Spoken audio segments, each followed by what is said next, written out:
quanh ta ở nơi ta bà, khi uống ăn nhớ niệm Di Đà.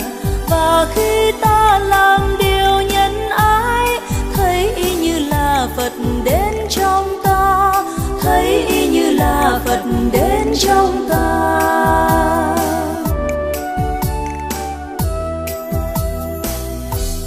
Đời ta qua bao nhiêu phố phường, nhưng chỉ vui trên một con đường.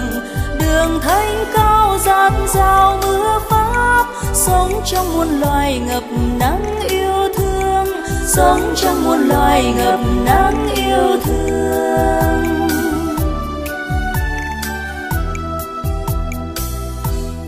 Về đi thôi dứt tan não phiền, xa nẻo mê danh lợi sắc tài, làm thân tâm hận sâu tê tái. Quyết quay trở về bờ giác an vui, quyết quay trở về bờ giác an vui.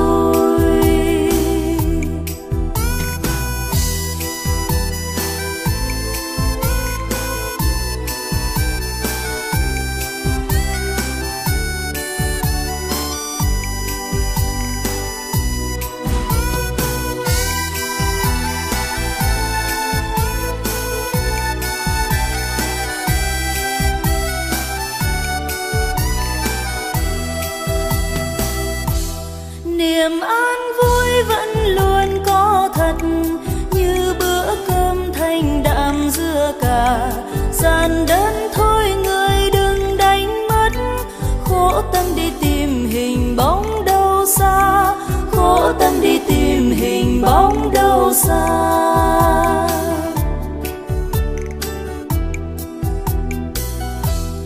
Phật quanh ta ở nơi ta bà, khi uống ăn nhớ niệm Di Đà.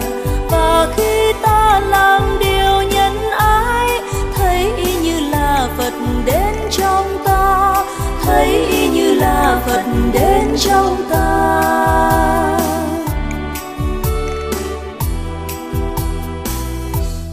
Đời ta qua bao nhiêu phố phường, nhưng chỉ vui trên một con đường. Đường thánh cao dạt dào mưa pháp, sống trong muôn loài ngập nắng yêu thương, sống trong muôn loài ngập nắng yêu thương.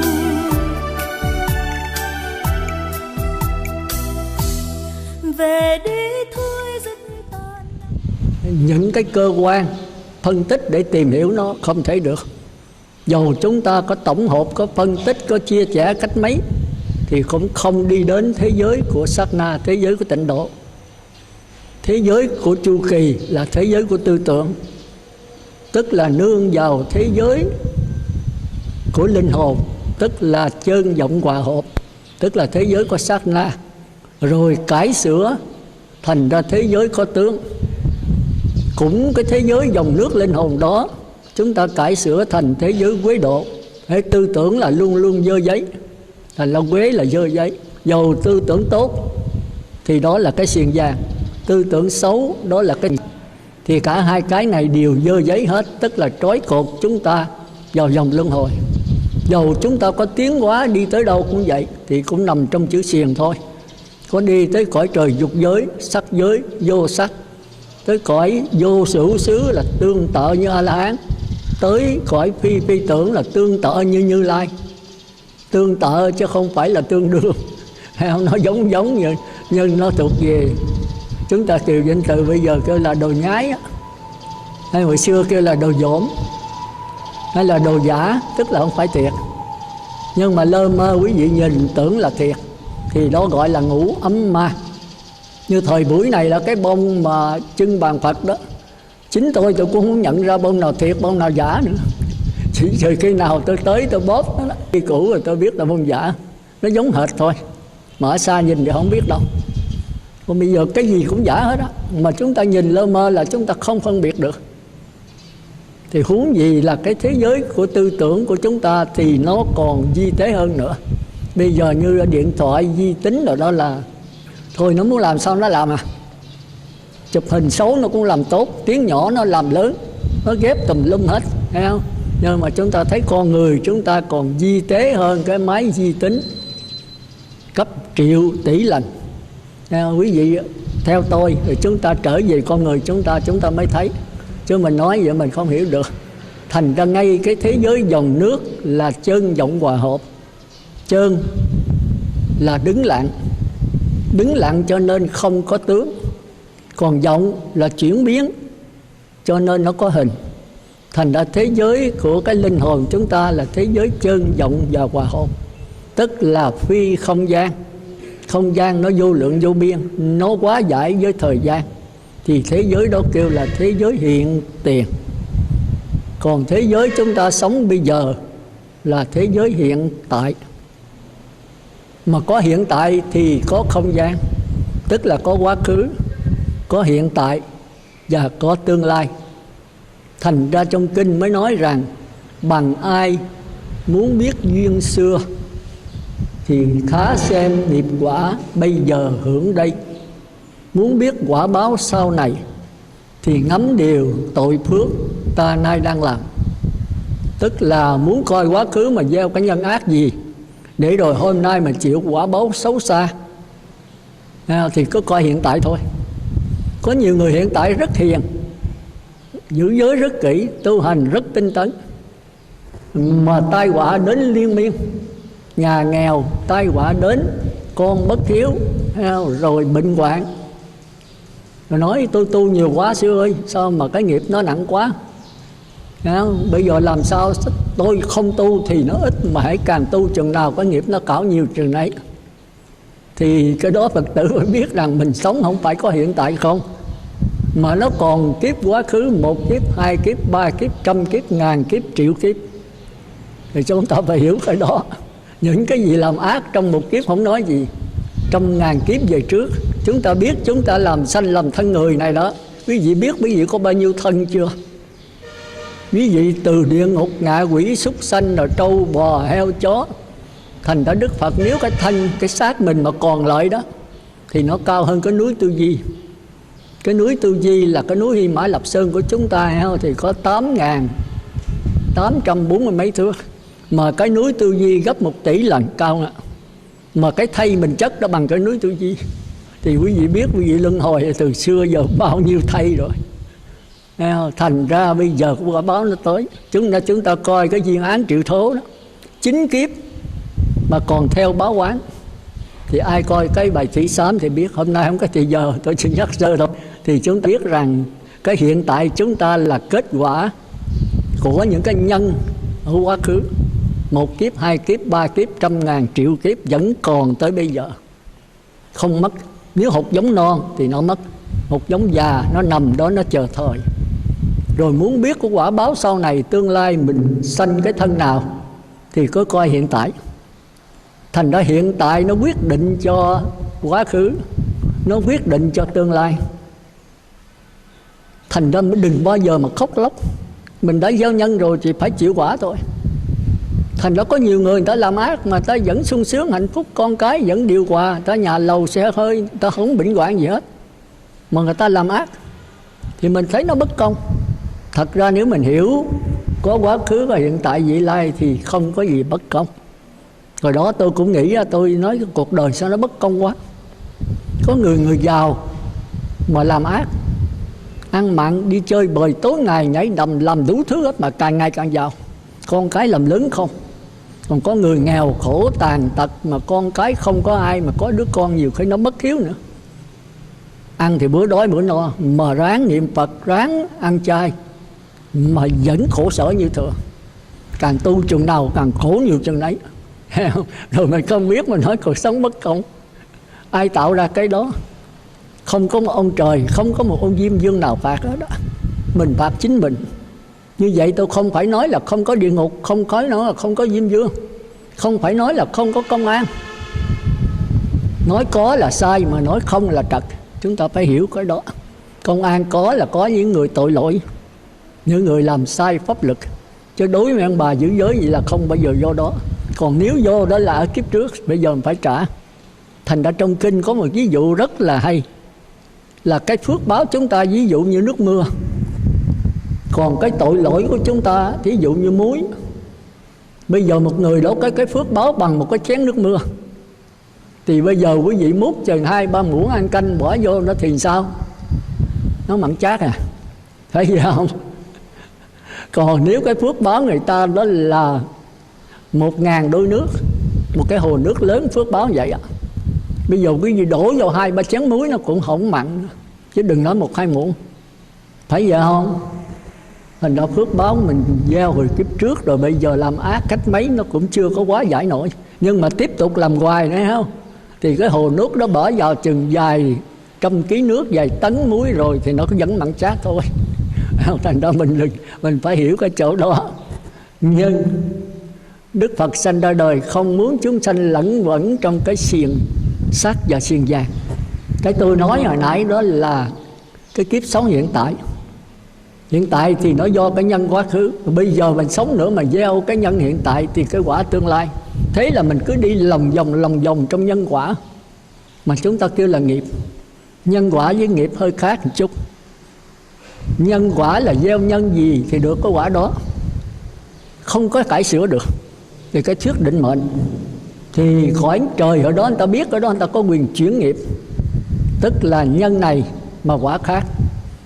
Thí dụ chúng ta gieo hột mình bát, cây mình bát, trái mình bát, nhưng mà tôi muốn trái mãng cầu tôi có thể chuyển được, thì chỉ có con người và cõi trời trở lên. Còn loài thú nó không biết chuyển nghiệp. Thành ra thú nó chỉ sống theo nhân quả, sống theo bản năng, sống theo thú tánh.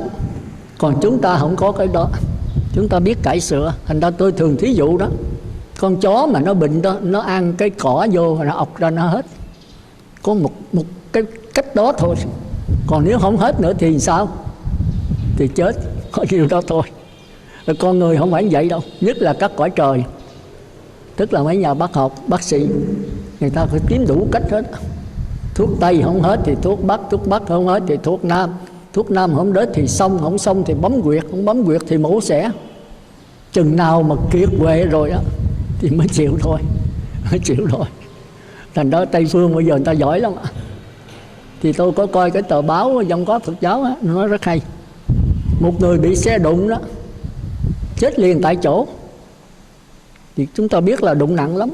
Thì kế bên nhà thương, thì lúc đó đang hội mấy người bác sĩ, hội đồng bác sĩ là chắc là 20-30-40 người vậy đó. Thì chở vô nhà thương là mấy bác sĩ bàn với nhau, giờ mình cứu thử cái người này coi. Bị mới chết à, chưa đầy 10 phút nữa. Thì các dây thần kinh nó còn chưa có mà hư hẳn. Thì 10 bác sĩ lại làm, mỗi ông làm một cái nghề riêng của mình. Người thì nối dây thần kinh, người thì trị cái nhỏ não, người thì làm cái tim, người ta làm thận gan.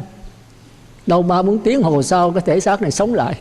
Chúng ta thấy thì mới chết liền thôi, mà bác sĩ đầy đủ hết. Một cái hội đồng bác sĩ 30-40 người mà theo đạo Phật cái đó là cái trò chơi đó, không có thứ cái gì đó. Thì chúng ta thấy là khoa học bây giờ nó tiến tới chỗ đó, tiến tới chỗ đó. Thì có đó đạo Phật kêu là thần thông. Cái thế của thay đổi hiện tượng giới thì các cõi trời làm còn hơn cái đó nữa. Cái này là địa tiên thôi, còn thiên tiên và đại giác kim tiên còn cao hơn nữa. Nhưng mà Phật coi đó là con số không, con số không. Thần thông của tư tưởng. Vậy Đức Phật không có thần thông hả sư? Có. Nhưng mà thần thông đó là thần thông của trí tuệ. Như vậy thần thông của trí tuệ, thần thông tư tưởng nó khác nhau làm sao? Thì có đó bữa khác tôi nói, đây tôi nói sơ thôi. Thần thông tư tưởng đó thì tôi tu có thể tôi thăng qua, cải sửa vật chất, dời non lấp biển, đội đá giá trời, thay đổi tất cả.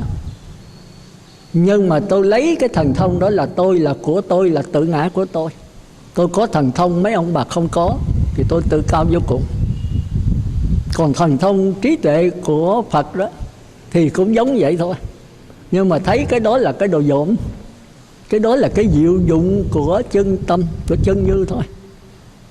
Người thể hiện thần thông và thần thông tự được thể hiện đều là chân như, tam lưng không tịch, khác nhau một chút vậy thôi. Thành ra thần thông đó không phải là của mình, không phải là tôi, không phải là của tôi, mà đó là cái diệu dụng của chân tâm.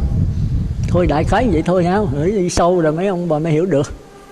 Thì bây giờ chúng ta trở lại 7 câu hỏi để hồi hết giờ để còn trả bài nữa. Thì 7 câu hỏi tịnh độ chúng ta trả lời lần lần. Thì có thể quý ông bà gặp tôi chắc ít như cũng 10 năm nó mới xong 7 câu này. Vì tôi một ngày muốn đi sâu. Hồi trước tôi giảng sơ sơ nhưng mà tôi thấy khá rồi tôi đi sâu. Bữa nay đi sâu hơn. Mà muốn đi sâu phải có cái bạn. Thế giới của tư tưởng thì tôi giảng ngồi ở trên đất thì tôi giảng được rồi. Và thế giới bát nhã là khó ạ. Bát nhã tư tưởng không phải một mà cũng không phải khác. Cái chỗ khó là chỗ đó. Thế giới tư tưởng là như tôi nói là thế giới chuyển nghiệp. Thế giới chuyển nghiệp là giữa mình thấy cái hiện tượng giới một cách lờ mờ. Mà trong kinh thường dùng 2 chữ rất hay là vô minh. Vô là không, minh là sáng, không sáng, thấy lờ mờ. Mà thấy lờ mờ thì sao? Thì mình phải đè nó xuống là chỉ hay là định. Và mình phải quán vô thường, vô ngã, khổ đau để chạy trốn nó, thăng qua lên. Bỏ cái xiềng sắt, xiềng cây qua xiềng bạc, qua xiềng vàng. Thì cái đó là đạo người trời. Đạo người trời.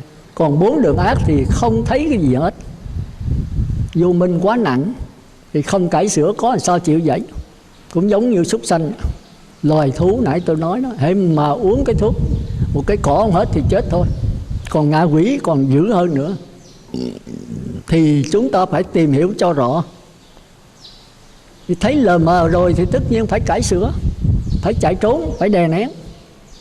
Mà đè nén không được thì nó nổ. Cũng như mấy ông mấy bà bị một đứa con nít, 2 người lối xóm chửi nặng.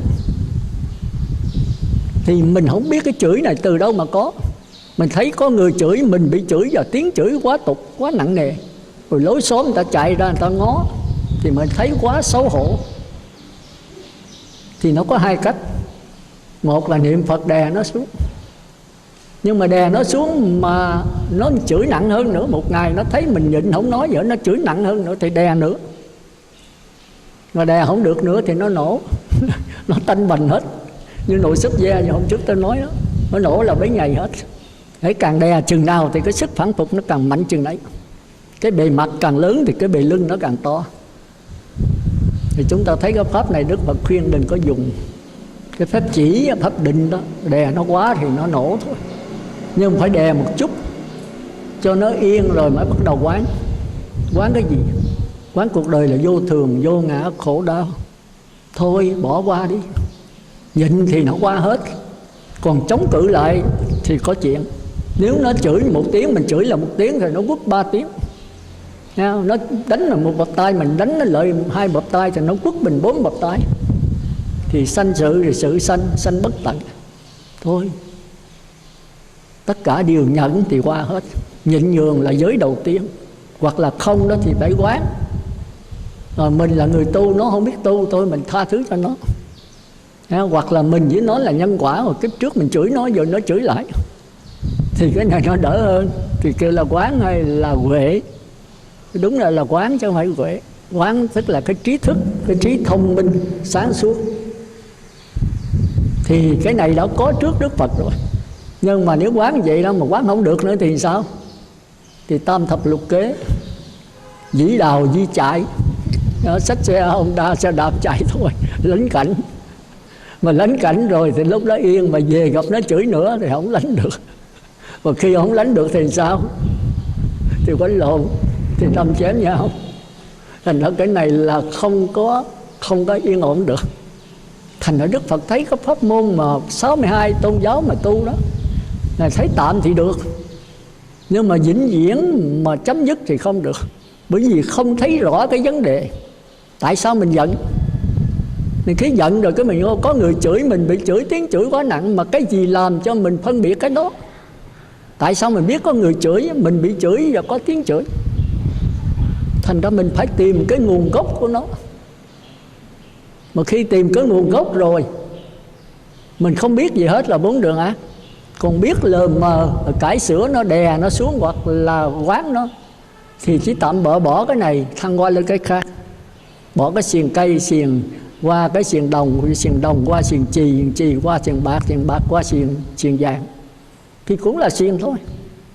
Thành ra Đức Phật mới nói là tới cái chỗ mà Ngài đi tìm đạo hết 5 năm, 6 năm khổ hạnh, 5 năm tìm đạo không ra, rồi cuối cùng Ngài tìm ra thì mới có tứ sa môn quả, mới có đạo Phật. Nhưng mà đạo Phật rất khó, vì chúng ta mới nhận được cái Phật tánh, cái bất tử, cái niết bàn đó, là chúng ta phải có một cái điều kiện rất là thù thắng, phải sống một đời sống rất đơn giản, thiểu dục tri túc, ít muốn biết đủ. Và quý vị bây giờ sống ít muốn biết đủ được không? Không tiền, không bạc, không nhà, không cửa, không vợ, không con. Ngày ăn một bữa phải đi xin ăn, đêm ngủ dưới gốc cây. Có bộ áo 3 manh, thượng trung hạ, với một cái bình bát đi xin ăn, đủ rồi. Thế là không cần gì hết. Chi vậy? Để có thì giờ rỗi rảnh trở lại hồi quang phản chiếu, nội tĩnh nhất tâm. Bây giờ quý vị không biết mình là cái gì nữa, thì quý vị đang ở 4 đường ác. Còn khi mình biết mà sanh cái cải sửa mà không tìm từ đâu mà sanh, do đâu mà có cái sanh từ đâu mà phát khởi, cái diễn biến là như thế nào, mà quý vị làm sao có thì giờ rảnh. Quý vị nội cái ăn cái muốn chết rồi, ăn phải đồ ngon, phải là thịt bò mấy món, mà ăn chay là cũng phải làm con gà tìm giống như con gà. Tôi thấy là tôi đầu đã là ăn chay rồi mà còn làm giống như con gà, để tưởng tượng ăn cho nó ngon một chút đó. Rồi chúng ta thấy phải để bột ngọt, rồi phải đồ đủ thứ đó, là biết bột ngọt nó độc, mà không có nó là ăn không ngon. Mình tính cái ngon không, chứ mình không tính làm sao cho sắc thân nó khỏe. Rồi cái mặt cũng vậy, mặt này nói ăn thì người Nam nhậu dữ hơn nhậu heo, ăn đủ thứ hết rồi hút thuốc, rồi uống rượu, rồi đánh cờ, đủ thứ hết. Còn cái mặt thì người nữ dữ hơn, thấy không? Một mấy chục bộ đồ cũng chưa đủ, kiểu này hết tới kiểu khác, thấy không? Rồi son phấn, rồi giày dép, rồi đủ thứ hết. Thì chúng ta thấy nổi cái ăn, cái mặt, rồi cái chỗ ở. Cái chỗ ở thì nhà lầu 2-3 tầng, nhiều khi nhà có 2-3 người, cất cái nhà lầu 2-3 tầng, trống lỏng không có ai ở hết. Rồi bệnh nữa, chưa bệnh thì uống thuốc bổ, rồi cái khi bệnh lại liều mạng. Thì cái này nó khó, cái trung đạo nó khó lắm. Thành ra cái gì cái ăn mặc ở bệnh mà chúng sanh phải khổ. Rồi khổ là sao? Đi làm cho có tiền để mà dung dưỡng cái xác thân này. Mà nếu là không có thì sao? Ăn trộm, ăn cắp, vừa ăn cắp không được tới ăn cướp. Cái giới đó sát sanh trộm cắp, quý vị nhớ đọc trộm cắp nha, chứ đừng đọc trộm cướp, nghe ghê quá. Trộm cắp với trộm cướp nó khác xa nha, khác không? Trộm cắp là mình lấy lén của người ta bắt ta trói mình hoặc là bỏ chạy. Rồi trộm cướp mà lấy lén mà người ta bắt thì sao? Đâm nó chết luôn, bắn nó luôn. Cái đó là ăn cướp đó. Ăn cướp nó khác với ăn cắp. Ăn cắp thì hiền lắm. Thành ra trong giới là cấm trộm cắp. Quý vị đọc thường cấm trộm cướp, tôi nghe tôi ghê quá. Trộm cướp thì quá nặng, đã trộm cắp mà không được nữa, mà huống gì trộm cướp thì thôi là giết người nữa. Thì cái giới đọc cho đàng hoàng nha. Tôi thấy là nhiều người trả đó là không hiểu cái danh từ ý nghĩa gì hết. Thì thôi chúng ta trở lại. Thành ra cái thời buổi này chúng ta khó tu. Thì Đức Phật biết rằng thời Đức Phật, quý vị nhớ không? Không có đèn điện, không có điện thoại di động, không có máy bay, không có xe hơi, không có Honda, không có tàu lặn, không có xe đạp, đi toàn là kiệu không à. Sau này có ngựa hết rồi. Thành ra đời sống rất đơn giản. Người ta sống như thiên nhiên, sống với trời trăng mây nước. Bây giờ có nhiều người, nhất là ngoại quốc, không hề thấy trăng, không hề thấy mặt trời, sống với đèn để ông không à. Ở Việt Nam mình bây giờ cũng bắt đầu có cái đó, thấy không? Sống không phải với gió mà với quạt máy. Cũng như bây giờ ở đây cũng phải có quạt máy đó. Còn xưa Đức Phật thiết là ở dưới rừng cây. Tôi cũng thích vậy đó. Thành ra Tịnh Xá tôi qua tháng nắng là tôi thiết ngoài trời à. Tử nào đi đó thì thấy nó mát, không có quạt máy, không có gì hết.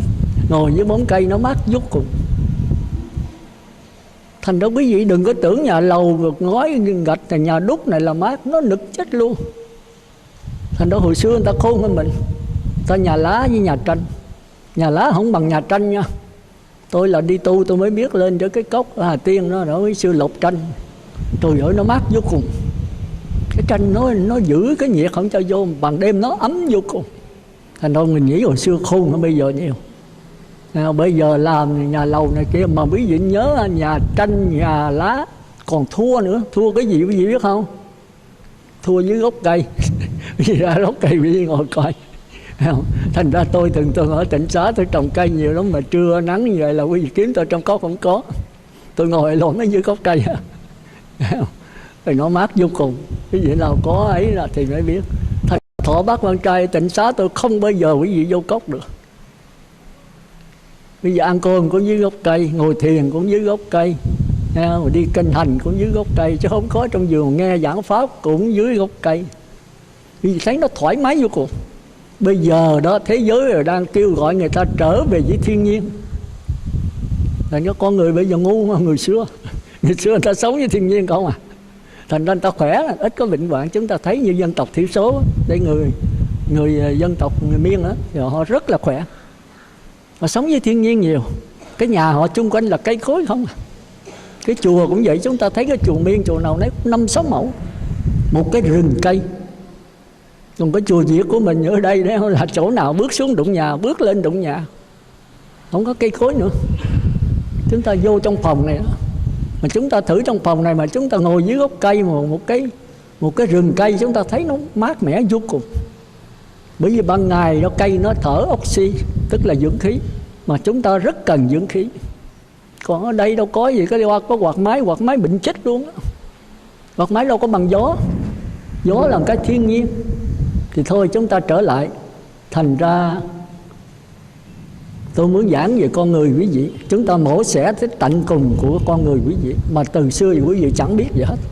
Quý vị nghĩ mình có mắt tai mũi lưỡi thân ốc này thôi, quý vị lầm. Bên trong còn cả một khối phức tạp trong đó.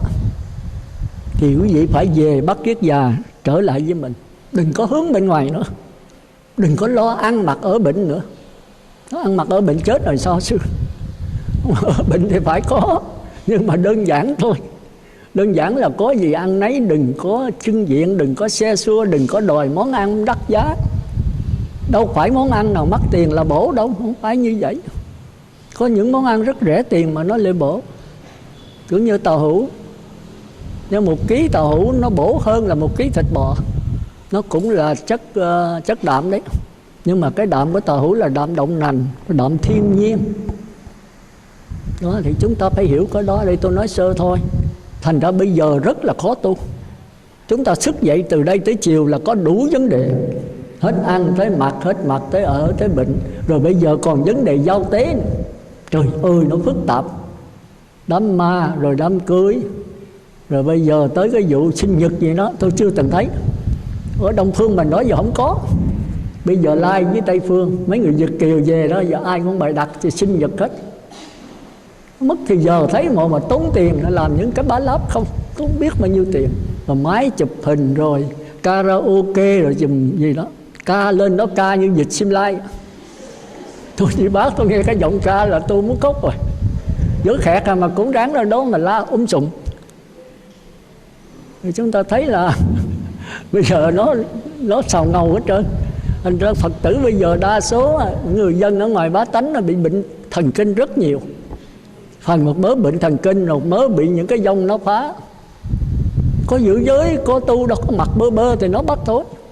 Rồi bởi vậy tôi cứu tôi nói tôi không có một Phật nào cứu được hết. Có tôi chỉ cách cho cô cứu cô thì được. Nếu cô chịu làm thai bảo đảm hết. Còn cô viết giấy cho tôi là chỉ hờ thôi. Nếu mà cái đức tôi mạnh đó tôi có thể cứu tạm được, thì tôi nâng nghĩ mấy phần vong nó đi. Nhưng mà nếu cô bơ nữa thì phần vong khác nó có nhập nữa. Mình không có định lực. Mà định lực là phải giữ giới, phải niệm Phật đếm từ 1 tới 10 niệm Phật, khỏi đếm thì chưa có. Nó cũng phá như thường. Tới chừng Phật nhập tâm rồi đó. Thì cái này mình cứu mình chứ ai cứu mình. Nhưng mà cái chỉ là tôi trùng tiên lời Đức Phật giải chỉ lại, và tôi cũng đã có thực hành qua. Có người mình mạnh khỏe đâu có gió nào nhập được. Mình nói gió độc, mà nếu mình yếu thì nó mới nhập. Thành đâu có gì nào không tu, có mặt bơ bơ thì tôi thấy nó dông nó phá hoại à. Hết người này tới người khác. Thành ra tôi lại hỏi chịu không? Tôi có 3 cái chiêu thôi, mà nó tuyệt nhất nó là giới, định, tuệ. Đó là tuyệt chiêu. Hãy giữ mà thực hành theo là không có cái dông này dám phá đó. Mà ăn chay mà 10 ngày cũng làm không nổi nữa. Ấy, đốt gì tắt đi, tôi chịu cái khói nào không nổi. Rồi chúng ta trả lời câu hỏi trước. Câu hỏi thứ nhất đó là quý vị đi Phật thất này để làm cái gì? Đó là câu thứ nhất. Thì mấy ngày chúng ta trả lời rồi, nhưng mà chưa xong đâu. Bữa nay chúng ta đi sâu vào đó. Hôm trước thì tôi chỉ là giảng sơ thôi. Rồi câu thứ hai đó là cõi tịnh độ của Phật A Di Đà ở đâu, ở chỗ nào? Cái câu thứ nhất này cũng là nhiều cái thắc mắc mà chúng ta trả lời không được đấy. Chúng ta thấy là thế giới cực lạc của Phật A Di Đà. Chúng ta niệm Phật, có người nói cầu giàu sang quan quyền vua chúa, người cầu trúng số, người cầu tai qua nạn khỏi, vì bây giờ đủ thứ nặng bệnh hết. Mà pháp môn tịnh độ phải vậy không? Không phải. Là câu thứ nhất tôi thấy sai rất nhiều, thì tôi chỉnh lại cho nó rõ. Nhưng mà tại sao mình không muốn ở cõi này mà mình đi về cõi Phật? Thì cái này là cả một vấn đề khó khăn đấy. Trả lời cho nó đúng. Còn câu hỏi thứ hai là thế giới của Phật A Di Đà ở đâu? Thì câu này cũng nhiều thắc mắc đó. Người nói ở phương Tây hướng mặt trời lặn cách đây 10 ức cõi. Rồi nói vậy rồi hai người cùng chết, người ở Mỹ, người ở Việt Nam. Thì người Mỹ bên Tây đó là mặt trời lặn, thì ở bên Mỹ là mặt trời mọc. Hai người cùng chết thì người nào giảng sanh? Thì câu này cũng là một câu khó trả lời. Nhưng mà nếu chúng ta hiểu nhẹ thôi, dễ thôi, mà không hiểu mất niềm tin, thì chúng ta sẽ đi tới câu số 2. Mà câu số 2 đi sâu chúng ta phải giảng qua cái thế giới sát na, thế giới chu kỳ đó. Còn cái thứ 3 thì cũng căng đấy, càng ngày càng sâu là càng khó. Lấy cái gì giảng sanh về xứ cực lạc? Chúng ta đâu phải lấy xác thân này. Thân này nó không phải rã, nó là đất nước cái gió, là tứ đại mà. Như vậy nó lấy linh hồn ở đâu? Nó bao lớn, bây giờ mình ngồi đây nó ở đâu? Mình phải nắm vững nó. Và mình có thể chết rồi mình điều khiển nó giảng sanh theo ý muốn mình được hay không? Tu quý vị phải biết chỗ đó. Cho ngồi bây giờ niệm Phật mình biết mà giảng sanh hay không, chính mình phải biết. Có người hỏi niệm Phật chắc giảng sanh không? Nói con không biết sư, không biết là không giảng sanh. Quý vị phải nắm vững cái chỗ đó. Đó là câu thứ 3. Câu thứ 4 là muốn giảng sanh cần bao nhiêu điều kiện? Thì chúng ta thấy là giới, định, tuệ, tức là hành, tín, nguyện. Thì phải giải thích hành, tín, nguyện. Rồi câu thứ 5 là hành, tín, nguyện, cái nào quan trọng? Chúng ta thấy lần lượt là câu số 6 là hành, tín, nguyện, cái nào có trước, cái nào có sau. Cái câu này là mấy câu căng đó. Câu này thì cao tôi chưa từng giảng tới câu số 4, số 5, số 6 bây giờ. Mỗi cái số 1 đó, số 2 là chúng lẫn quẩn hoài cũng chưa xong. Thành đâu quý vị gặp tôi chắc cũng phải 9-10 năm nữa. Nhưng mà 1, 2, 3 là đủ rồi. Còn mấy câu sau là chúng ta đi vào trung phẩm, thượng phẩm. Còn câu 1, 2, 3 là hạ phẩm thôi. Vì dòng cầu giảng sanh và hạ phẩm cũng được rồi. Nhưng mà có nhân duyên chúng ta nên tìm hiểu cho sâu, để chúng ta có cái niềm tin vững chắc. Dầu ai nói ngửa nó nghiêng gì, chúng ta cũng vững như cái kiềng 3 chân. Do đó tôi mới giảng pháp để cho mấy bà nắm vững. Tôi tội nghiệp ở vùng sâu vùng xa, người ta tu rất nhiều. Tôi có đi rồi đó, thành ra bây giờ tôi nhận ở vùng sâu xa nhiều lắm, tới 4, 5, 6 chỗ. Giờ hỏi tu mấy bà lớn tuổi ở vùng sâu xa, mấy người lớn tuổi tu nhiều. Tuổi trẻ rồi mấy cô thôi, chứ mấy ông thanh niên ít lắm, chừng 7-8 ông Còn mấy bà đông có mấy 200-300 Mà hỏi có niệm Phật, con nói là căn bản chí cố. Có ăn chay không? 2 ngày. Tôi năn nỉ bây giờ thôi ráng 10 ngày ăn không nổi xưa ơi. Tôi nói trời gà gần chết rồi, còn cái gì nữa, gần vô là thiếu rồi. Đúng là ăn chay trường cạo luôn cái đầu. Mà không được, 2 ngày rồi con lần 4 ngày. Tôi nói lần là vô lò thiêu tu luôn. Niệm Phật để làm cái gì? Để cho bình an, để tai qua nạn khỏi, để con cái nó khỏe, để con trúng số giàu giàu, để cất nhà cửa độ. Tôi nói chết rồi, có một tội như vậy là làm sao giải sanh? Đó, miền quê sâu xa tôi thấy tội nghiệp lắm. Đúng ra là Phật tử ở Ngọc Dân ở tỉnh tôi giảng lời Chủ nhật, giảng Bát Nhã nè, vì nó còn lỡ dở. Rồi tôi có nhận rồi, nhưng mà sao tôi suy nghĩ là nếu nhận thì sức khỏe tôi không cho phép. Thì tôi mấy Phật tử khuyên tôi bỏ vùng sâu vùng xa đi, sư nhận nhiều quá sư mệt. Thì đi phải đi xe không à, vừa ở đây người ta có căn bản sư giảng đi. Thì có số Phật tử tôi hỏi ý kiến, tại lại nói ngược lại. Tôi nói dùng sâu sao mới đáng tội nghiệp mà sư ơi. Người ta tu nhiều pháp môn tịnh độ nó thù thắng lắm. Một người giảng sanh, một người thành Như Lai. Còn ở đây là mấy ông thiện nam là nắm vững hết rồi, họ tự mò lấy. Còn người ta nghĩ ở đấy mà sư làm thì con không đồng ý. Nếu mà vừa giảng người dùng sâu xa mà vừa giảng 4 ngày đây con không đồng ý. Mà sức khỏe sư chịu không có nổi đâu. Tôi nói tôi cũng gần vô lò thiêu rồi, tôi cũng tính làm hết, mà tôi đi. Nói mà sư làm gì không được, sư đi sớm. Cuối cùng là tôi phải bỏ ở Ngọc Dân 4 ngày Chủ nhật thôi, không giảng. Giờ đi dùng sâu dùng xa tôi thấy có lý. Ngồi đó người ta thiếu thốn đủ thứ hết trơn á. Quý vị phải đấy là theo thấy quý vị đây là có phước á. Thành ra tôi bắt đầu đi sâu vào để quý vị mai ra có thể qua trung phẩm. Còn nếu không nữa thì quý vị có một niềm tin rất là vững chắc về pháp môn tịnh độ. Bởi vì bây giờ người ta bài bác pháp môn tịnh độ dữ lắm. Mà nếu quý vị đứng trên thế giới tư tưởng đó, thế giới khoa học đó, thì pháp môn tịnh độ không có vững, mình lung lay ngay. Còn nếu đi về thế giới sát na, thế giới của Bát Nhã đó, thì khoa học không hiểu tới nỗi, không có máy móc, không có phân tích tổng hợp gì để hiểu thế giới tịnh độ được. Chỉ có bắt kiết già như quý vị rồi hồi quang phản chiếu trong này, rồi qua tới nhập lưu thì thấy được nó. Chỉ có đắc quả thánh thứ nhất thì mới hiểu nó được thôi.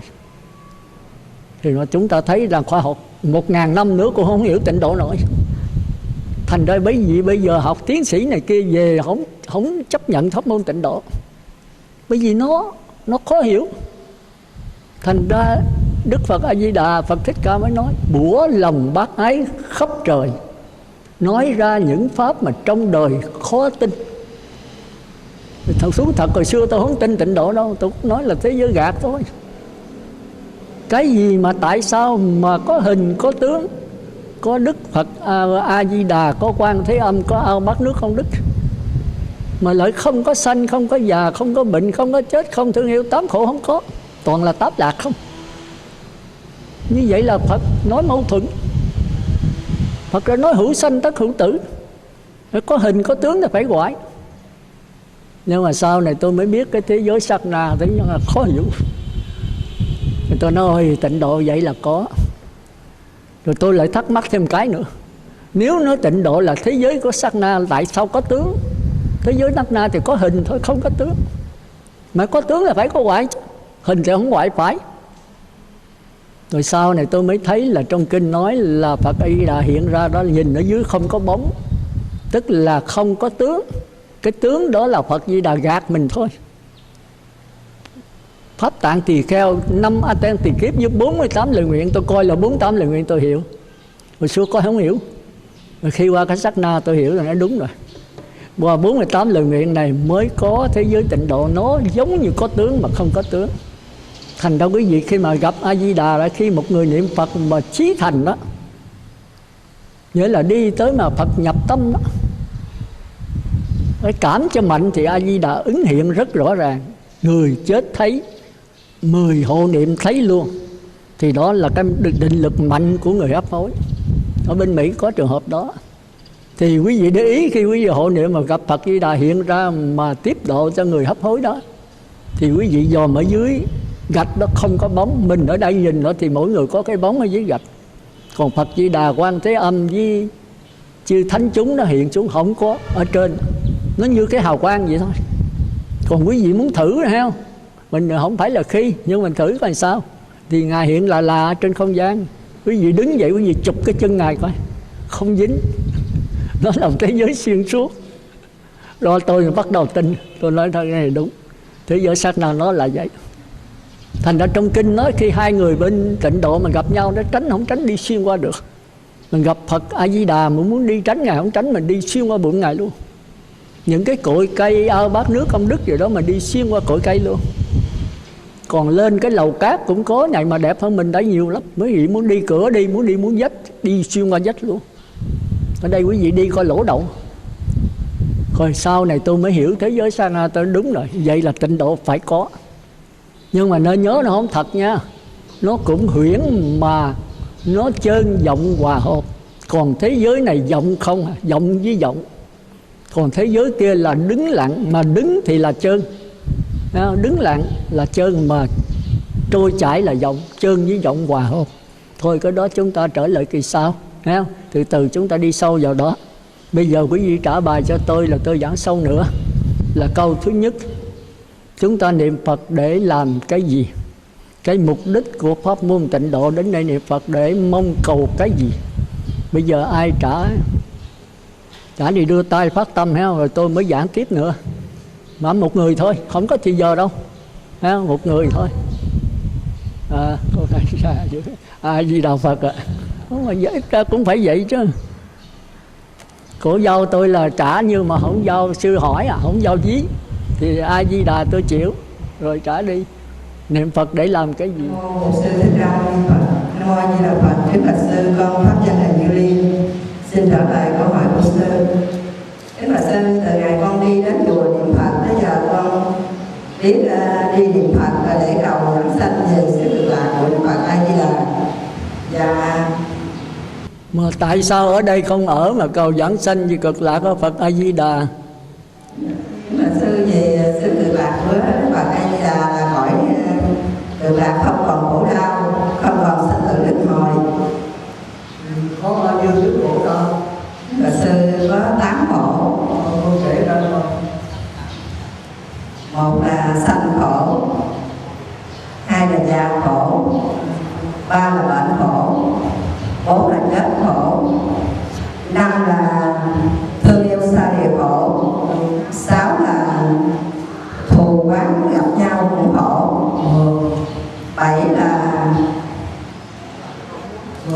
mong cầu không được cũng khổ, tám là ngủ ánh si thịnh cũng khổ. Nếu mà sư đừng có hỏi nhiều quá con không được trả lời.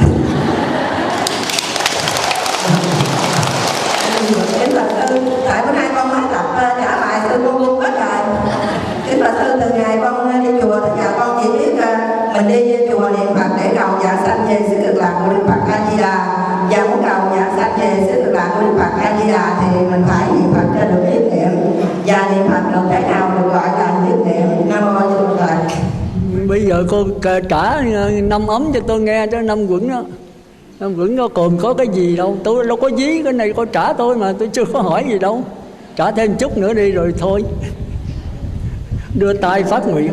Kính bạch sư, tiến trình của một quẩn còn có một là sắc thọ tưởng hành thức Ảnh chứ đâu phải một là sắc gồm quá một là sắc quẩn là chưa có cái biết, hai là thọ quẩn là có cái biết nhưng chưa phân biệt, ba là tưởng quẩn có cái biết và có phân biệt, bốn là hành quẩn là có sự so đo tính toán cho đến quyết định để hành động tạo nghiệp, năm là thức quẩn là còn gọi là tàn thức hay là a lợi gia thức, là kho chứa tất cả những dụng tử thiện ác phải quay tốt xấu.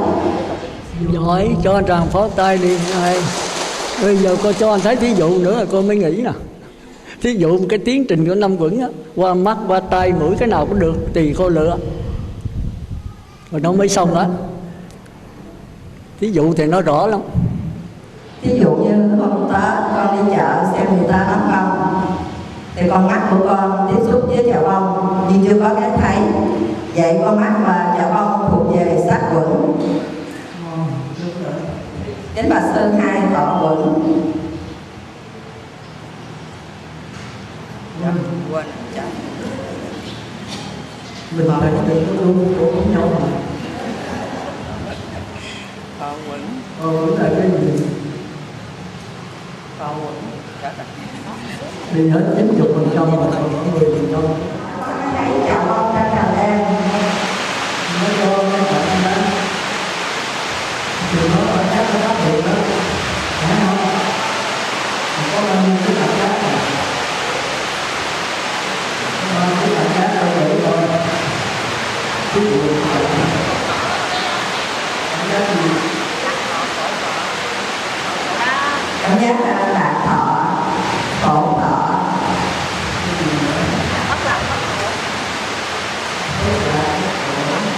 Tất cả tất khổ.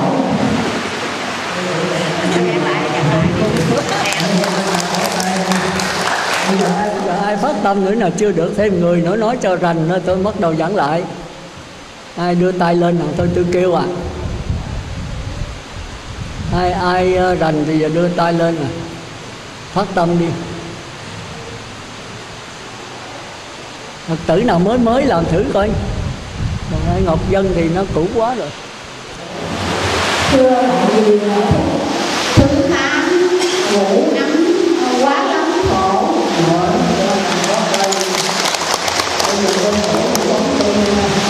Thưa ngủ nắng còn có 5. Thứ nhất là sắc quẩn, thứ hai thọ quẩn, thứ ba tưởng quẩn, thứ tư hành quẩn, thứ năm thức quẩn. Giải thích coi những các cái tội của chúng ta cũng tự làm những thức của chúng ta. Thưa sắc quẩn là các cái sắc chất mà tạo nên cơ thể con người nói riêng và là cái loài hữu tình nói chung. Có cái biết không? Dạ thưa chưa có cái biết. Thọ tưởng tức là cảm giác loa dây thần kinh rung động khi tiếp xúc với thực vật. Cảm giác thọ tưởng là cảm giác có 3 thứ. Thứ nhất là vô cảm giác vui, thứ hai là buồn, thứ ba là không vui không buồn, tức là hữu dân. Hữu là cái gì? Hữu là hình ảnh của sự vật đó hiện lên ở trong trí thức, trong tâm linh. Khi mà cái dây thần kinh rung động cái sự vật để cho có cái sự phân biệt. Ví dụ như bây giờ là có cái cảm giác vui thì thưa khi rung động mà tưởng nghĩ đã có cái sự phân biệt là tại sao mà vui không vui. Hành quẩn tức là cái tạo tác ở trong. Ai vậy là Phật cho tràng phó tay đi. Được rồi. Thôi bao nhiêu thôi ha. Bây giờ tới phiên tôi giảng tiếp. Thì tới trả lời nha. Còn một số cũng trả chưa có rành lắm á. Có cái cô này, 2 cô sau này trả khá đó. Còn mấy người trước là lộn cộng còn chưa được. Bây giờ tôi tóm lại lần nữa nha. Thì tới là gặp nữa là trả rồi tôi mới giảng tiếp mới giảng sâu á. Nghe hả? Tôi nói vậy nghe không? Nghe hả? Đó thì cái câu thứ nhất đó, chúng ta phải nắm cho vững. Ai hỏi mà phải trả lời cho được thôi. Niệm Phật A Di Đà cốt để giảng sanh về xứ cực lạc của Phật A Di Đà. Còn ngoài ra là không muốn cái gì hết. Chỉ có một cái một thôi. Giảng sanh về xứ cực lạc của Phật A Di Đà. Nhưng mà tại sao ở đây mình không ở? Thì cái lý do ở đây 8 khổ. Giờ mình kể ra cái 8 khổ. Còn xứ cực lạc đó thì có 8 vui. Thì có để kỳ khác, thì tới rơi cái này sâu là chúng ta kể về cái 8 vui. Mà tại sao có 8 vui chúng ta phải nắm ngay bây giờ, phải hiểu ngay bây giờ. Bây giờ nói cái khổ trước đi. Bởi vì cái khổ là thế giới chu kỳ, còn cái vui là thế giới sát na. Như tôi nói nãy, sát na nó không phải là chu kỳ, thành ra nó vui. Còn thế giới chu kỳ là phải có già, có bệnh, có chết. Còn thế giới kia là thế giới xuyên suốt. Thì nữa là chúng ta đi sao? Qua câu này và tới câu đó là gặp tôi ít nhất cũng 9-10 lần nữa đó, thì mới có thể qua được. Bây giờ tôi lặp lại ha. Thành ra mục đích niệm Phật là chỉ mong cầu một cái một thôi, là giảng sanh về xứ cực lạc của Phật A Di Đà. Nhớ ha, tịnh độ nhiều lắm nha, phải là về Phật A Di Đà. Còn nếu ai hỏi tại sao có nhiều tịnh độ mà không về mà chỉ về Phật Di Đà, thì cái này câu hỏi khác nữa. Nó bữa khác, bữa nào tôi rảnh tôi giảng cái đó. Rồi bởi vì cái thế giới với độ chúng ta ở có tới 8 khổ, thì chúng ta nhìn cái sắc thân thì xung quanh, một là sanh ra là khổ, ra chào đời với 2 tiếng khóc khổ Rồi cái thứ hai là già khổ, sanh rồi phải già thôi, chứ không có sanh rồi ở nít hoài, thấy không? Mà già thì mới gì với cái khổ rồi, mắt lờ, tai điếc, chân mỏi, gối dùng, nga măng má cốt đủ hết. Rồi thứ ba là bệnh khổ, quý vị đã hơn một lần bệnh rồi. Cái thứ tư là chết khổ. Cái thứ năm là thương yêu xa lìa khổ. Cái thứ sáu là thù ghét mà phải gặp gỡ là khổ. Thứ bảy là ham muốn mà không được khổ. Cuối cùng 7 cái này gom về có cái thứ 8 thôi, là có sắc thân. Sắc, thọ, tưởng, hành, thức. Do có sắc thân là khổ. Nhớ ha, cái sắc thân ngũ quẩn này bao trùm hết 7 cái trên. 7 cái trên là phân tích từ cái 5 quẩn này ra. Thành ra mình để phân biệt tại sao mình vui, tại sao mình buồn, tại sao không vui không buồn, thì cái phân biệt này chính là tưởng quẩn. Hiểu kịp không? Rồi sau khi phân biệt rồi, cái tưởng quẩn nó phải lấy nhờ cái ý chí là mạt na, lấy trong ai lại gia là thức quẩn của mình cung cấp cho nó mới trả lời được. Đó là giai đoạn thứ 3. Rồi cuối cùng nó mới đề nghị với cái ý chí đó sai sắc thân này và cái miệng, thân nghiệp, khẩu nghiệp. Miệng thì nói, tai thì làm. Cái bông này đẹp, hỏi coi sư cô mua đâu, thì cái miệng nói là khẩu nghiệp, cái thân đi hỏi là thân nghiệp. Thì cái này chính là ý chí sai, tức là mạt na. Mà ý chí nó muốn sai như vậy đó, thì sau khi mà hành động rồi mới tạo cái nghiệp là kinh nghiệm, kiến thức, ký ức, kỷ niệm, mới chứa lại trong cái kho thức quẩn. Như vậy thì sắc quẩn là chưa có cái biết, thọ quẩn là cái biết mà chưa phân biệt, tưởng quẩn là cái biết có phân biệt, hành quẩn là cái biết mà có đắn đo, lựa chọn, suy tính, quyết định để hành động. Còn thức quẩn là cái kho chứa tất cả kinh nghiệm, kiến thức, kỷ niệm, tội, phước. Hiểu chưa? Thì nói vậy. Nãy giờ quý vị cho con mắt không, giờ tôi nói cái lỗ tai một cái nữa, nó cũng vậy thôi.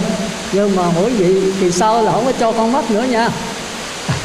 Đừng có lấy bình bông nữa, làm cái khác đi chứ cái lấy của tôi hoài. Đó thì bây giờ tôi lấy cái lỗ mũi cũng được, để quý vị nói cái lỗ mũi. Ví dụ như cái nhang trầm hồi nãy đốt lên, thì cái lỗ mũi tôi ngửi cái nhang trầm đó, thì cái lỗ mũi đó là sinh lý, tức là căn. Nó tiếp xúc với cái mùi nhang trầm, cái mối khói nhang trầm nó bốc lên, thì tôi ngửi nhầm nó. Thì cái này là sắc quẩn. Hiểu kịp chưa? Tức là cái mùi nhang trầm nó nằm ở trên cái gai lỗ mũi, tôi chưa có cái biết. Thì bây giờ dây thần kinh khứu giác nó tiếp xúc với cái mùi nhang trầm ở trên cái gai mũi, chứ không phải ở ngoài. Cái gai mũi tiếp xúc với mùi nhang trầm ở ngoài, còn dây thần kinh khứu giác đó nó tiếp xúc với cái mùi nhang trầm trên cái gai mũi. Cái gì đặt cái lỗ mũi lên thì thấy có cái gai nhỏ nhỏ. Lỗ mũi thì có thấy cái lưỡi thấy rõ lắm, nó có những cái gai nhỏ nhỏ. Thì dây thần kinh đó là từ cái gai đó mới đưa lên trên ốc. Thì khi cái dây thần kinh khứu giác này rung động, thì bây giờ mới cho cái cảm giác dễ chịu, khó chịu, không dễ chịu, không khó chịu.